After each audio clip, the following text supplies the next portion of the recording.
Hello दोस्तों, welcome to study with smartness. I hope कि आप जहां भी होंगे स्वस्थ एवं सुरक्षित होंगे।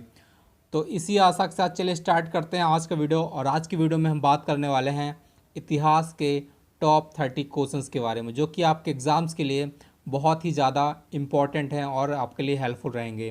ठीक है, तो दोस्तों आपको सभी क्वेश्चंस को ध्यान से देखना है और वीडियो को लास्ट तक देखना है, जिससे कि आपको सभी टॉप 30 क्वेश्चंस इसी वीडियो में याद हो जाएंगे और आपके लिए बहुत ही ज़्यादा हेल्पफुल होंगे। तो चलिए स्टार्ट करते हैं आज का वीडियो। लेकिन उससे पहले दोस्तों, अगर आपने हमारे चैनल को अभी तक सब्सक्राइब नहीं किया है तो प्लीज़ चैनल को सब्सक्राइब कर लीजिए और बेल आइकन भी प्रेस कर लीजिए, जिससे कि आपको आने वाली वीडियोस की नोटिफिकेशन टाइम पर और सबसे पहले मिलेगी। दोस्तों हम आपके लिए डेली ऐसे ही वीडियोस प्रोवाइड करते हैं जो कि आपके एग्ज़ाम में बहुत ही ज़्यादा अहम रोल निभाएंगे। ठीक है, तो चलिए स्टार्ट करते हैं। आपका पहला क्वेश्चन है कि रामायण का संस्कृत से फारसी में अनुवाद किया। आपको बताना है कि रामायण का संस्कृत से फारसी में अनुवाद किसने किया था। ऑप्शन है मुल्ला अब्दुल कादिर बदायूनी, हाजी इब्राहिम सरहिंदी, अबुल फजल, इनमें से कोई नहीं।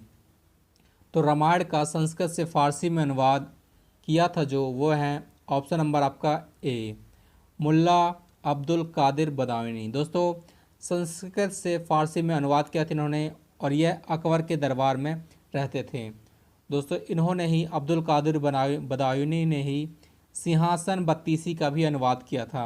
सिंहासन बत्तीसी, ठीक है, तो आपको याद रखना है सिंहासन बत्तीसी का अनुवाद भी अब्दुल कादिर बदायूनी ने किया है और इन्होंने ही रामायण का संस्कृत से फारसी में अनुवाद किया है। अब नेक्स्ट क्वेश्चन देखते हैं। नेक्स्ट है कि अकबर के दरबार में हाजी इब्राहिम सरहिंदी ने किसका संस्कृत से फारसी में अनुवाद किया था। 4 वेद दिए हैं आपको, ऋग्वेद, यजुर्वेद, सामवेद, अथर्ववेद। आपको बताना है कि अकबर के दरबार में हाजी इब्राहिम सरहिंदी ने किस वेद का संस्कृत से फारसी में अनुवाद किया था। तो यहाँ पे जो आपका राइट आंसर है ऑप्शन नंबर डी है, जो कि है अथर्ववेद। दोस्तों हाजी इब्राहिम सरहिंदी ने अथर्ववेद का ही संस्कृत से फारसी में अनुवाद किया था और इन्होंने ही रामायण महाभारत जैसे कई ग्रंथों का भी फारसी में अनुवाद किया है। तो आपको नाम याद रखना है हाजी इब्राहिम सरहिंदी।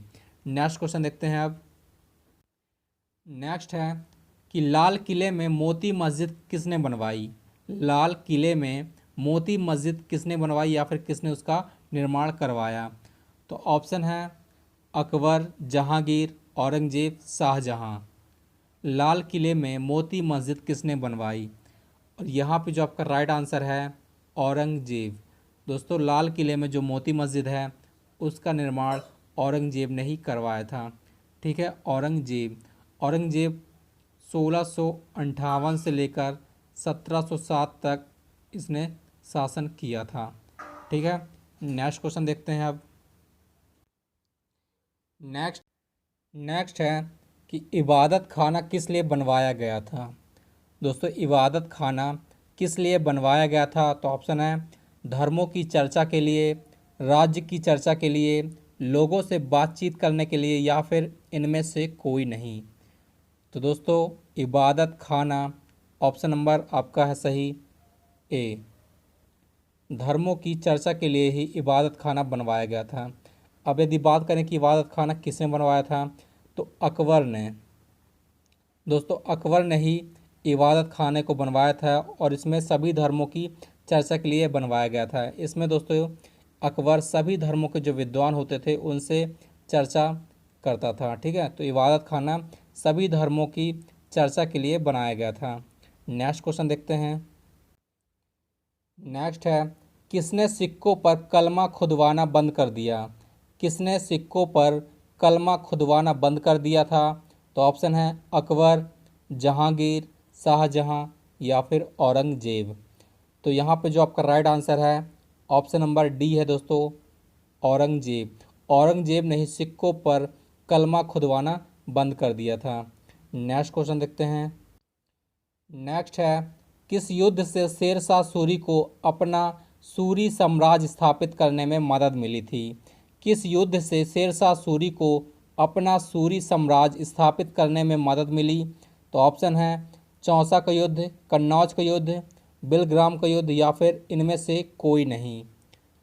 तो यहाँ पे जो आपका राइट आंसर है ऑप्शन नंबर ए, चौसा का युद्ध। दोस्तों 1539 में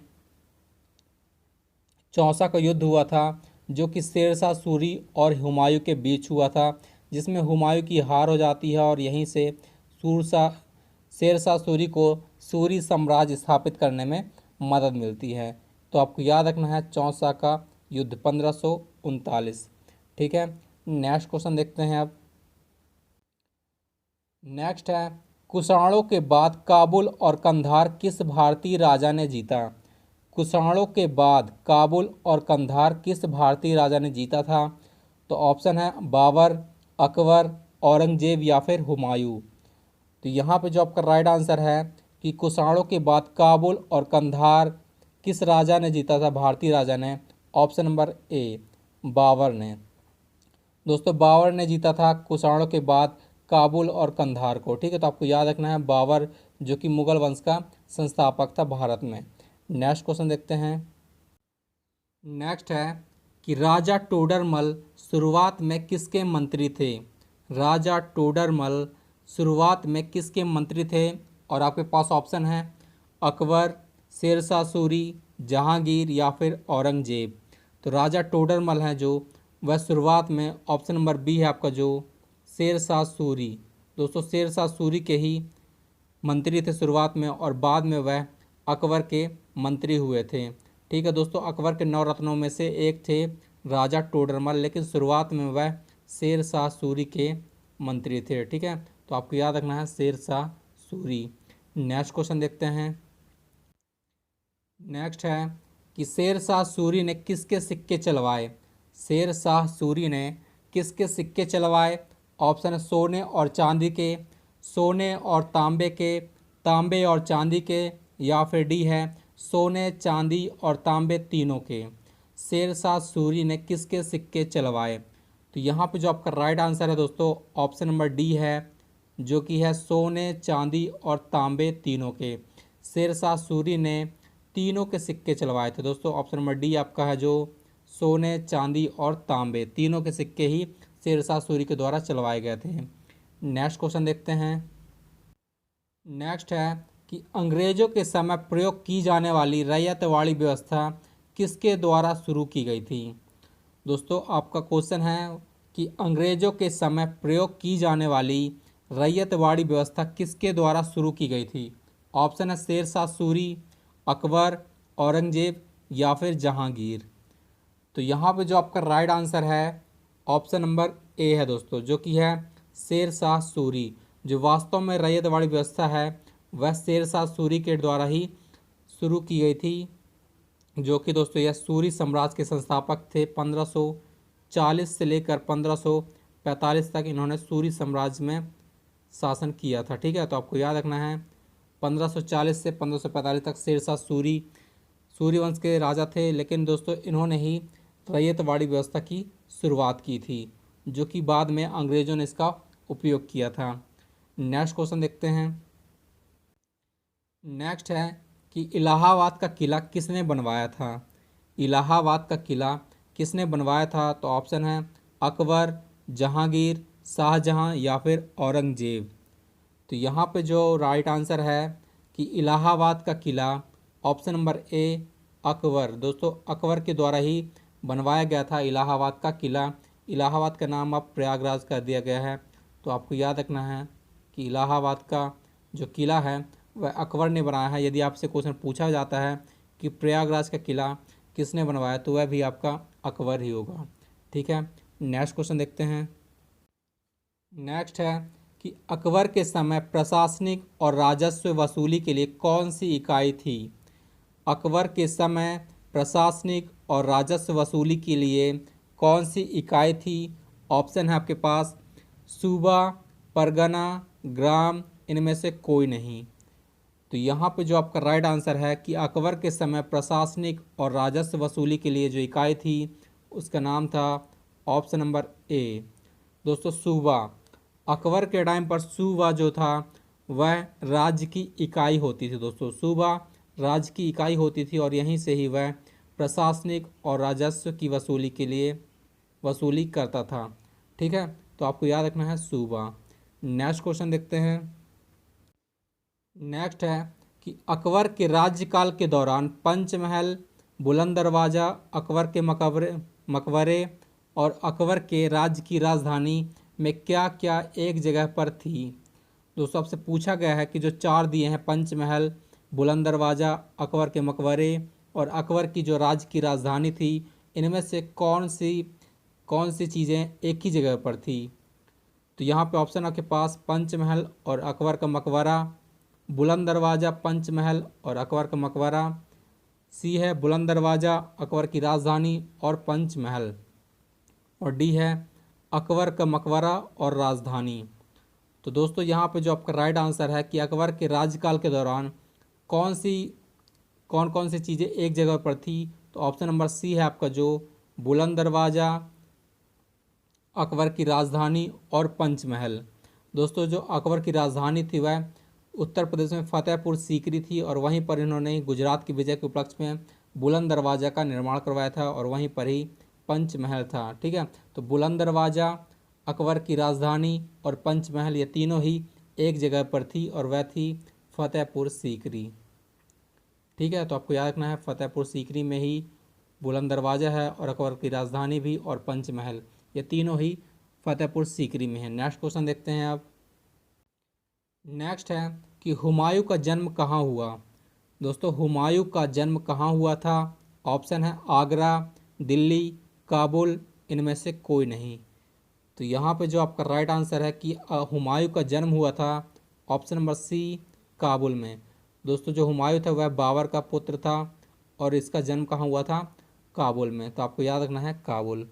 नेक्स्ट क्वेश्चन देखते हैं आप। नेक्स्ट है कि पृथ्वीराज रासो की रचना किसने की। दोस्तों पृथ्वीराज रासो की रचना किसने की। ऑप्शन है चंद्रवरदाई, पृथ्वीराज चौहान, कल्हण या फिर बाणभट्ट। तो आपका यहाँ पे जो आपका राइट आंसर है option number A, Chand Bardai. Prithviraj Raso की रचना चंद्रवरदाई ने की थी, जो कि पृथ्वीराज चौहान का दरबारी कवि एवं इनका मित्र था। और दोस्तों जो पृथ्वीराज रासो हुआ पृथ्वीराज चौहान के जीवन पर लिखी गई थी, जो कि लिखी थी उनके दरबारी कवि चंद्रवरदाई ने। ठीक है, तो पृथ्वीराज रासो की रचना चंद्रवरदाई के द्वारा की गई थी। नेक्स्ट क्वेश्चन देखते हैं। नेक्स्ट है अमोघ वर्ष किस वंश का राजा था। अमोघ वर्ष किस वंश का राजा था। ऑप्शन है पल्लव वंश, राष्ट्रकूट वंश, चालुक्य वंश या फिर चेर वंश। तो यहाँ पे जो आपका राइट आंसर है कि अमोघ वर्ष ऑप्शन नंबर बी, राष्ट्रकूट वंश का राजा था। अमोघ वर्ष राष्ट्रकूट वंश का महान राजा था। इसने 800 ईस्वी से 878 ईस्वी तक शासन किया था, और दोस्तों इसने ही वेंगी के चालुक्यों को युद्ध में हराया था। इम्पॉर्टेंट क्वेश्चन है कि अमोघ वर्ष ने वेंगी के चालुक्यों को युद्ध में हराया था। इसने 800 से 878 ईस्वी तक शासन किया था, और यह राष्ट्रकूट वंश का महान शासक था। नेक्स्ट क्वेश्चन देखते हैं अब। नेक्स्ट है कि कांचीपुरम का वेंकट पेरुमल मंदिर किसने बनवाया था। कांचीपुरम का वेंकट पेरुमल मंदिर किसने बनवाया था। ऑप्शन है नरसिंह वर्मन प्रथम, नरसिंह वर्मन द्वितीय, नरसिंह और नंदी वर्मन द्वितीय, डी है इनमें से कोई नहीं। दोस्तों कांचीपुरम का वेंकट पेरुमल मंदिर किसने बनवाया था, और यहाँ पे जो आपका राइट आंसर है ऑप्शन नंबर सी है नंदी वर्मन द्वितीय। दोस्तों नंदी वर्मन द्वितीय ने ही कांचीपुरम का वेंकट पेरुमल मंदिर बनवाया था, और यह पल्लव वंशी राजा था। पल्लव वंश का राजा था नंदी वर्मन द्वितीय, और इसने ही कांचीपुरम का वेंकट पेरुमल मंदिर बनवाया था। अब नेक्स्ट क्वेश्चन देखते हैं। नेक्स्ट है कि दिलवाड़ा का जैन मंदिर किस धर्म से संबंधित है। दोस्तों दिलवाड़ा जैन मंदिर किस धर्म से संबंधित है। तो यहाँ पे जो आपका राइट आंसर है ऑप्शन नंबर सी है जैन धर्म। दोस्तों जैन धर्म से संबंधित है दिलवाड़ा का जैन मंदिर। दोस्तों यह राजस्थान के सिरोही ज़िले में है, राजस्थान के सिरोही ज़िले में है, और इसको बनवाया था दोस्तों 1231 में वास्तुपाल और तेजपाल। दोस्तों वास्तुपाल और तेजपाल नामक दो भाइयों ने बनवाया था 1231 में, जो कि राजस्थान के सिरोही ज़िले में स्थित है? तिलवाड़ा का जैन मंदिर। नेक्स्ट क्वेश्चन देखते हैं अब। नेक्स्ट है कि किस वंश में समुद्री साम्राज्य एक अलग साम्राज्य था? दोस्तों, किस वंश में समुद्री साम्राज्य एक अलग साम्राज्य था? तो ऑप्शन है चोल, चेर, राष्ट्रकूट या फिर इनमें से कोई नहीं। तो यहाँ पे जो आपका राइट आंसर है ऑप्शन नंबर सी है, राष्ट्रकूट। किस वंश में समुद्री साम्राज्य एक अलग साम्राज्य था? तो राष्ट्रकूट साम्राज्य में समुद्री साम्राज्य एक अलग साम्राज्य था। नेक्स्ट क्वेश्चन देखते हैं। नेक्स्ट है कि रजिया सुल्तान दिल्ली के सिंहासन पर कब बैठी? रजिया सुल्तान दिल्ली के सिंहासन पर कब बैठी? तो ऑप्शन है 1235, 1226, 1244 या फिर 1236। तो यहाँ पे जो आपका राइट आंसर है, रजिया सुल्तान सिंहासन पर बैठी थी ऑप्शन नंबर डी 1236 में। रजिया सुल्तान इल्तुतमिश की पुत्री थी जो कि गुलाम वंश का शासक था, और वह उन्होंने अपनी पुत्री को नियुक्त किया था शासन में 1236 में। नेक्स्ट क्वेश्चन देखते हैं। नेक्स्ट है कि चौगान या पोलो खेलते समय घोड़े से गिरने के कारण किसकी मृत्यु हुई थी? दोस्तों, चौगान पोलो खेलते समय घोड़े से गिरने के कारण किसकी मृत्यु हुई थी? तो ऑप्शन है कुतुबुद्दीन ऐबक, इल्तुतमिश, रजिया सुल्तान या फिर बलबन। तो यहाँ पे जो आपका राइट आंसर है ऑप्शन नंबर ए है, जो कि है कुतुबुद्दीन ऐबक।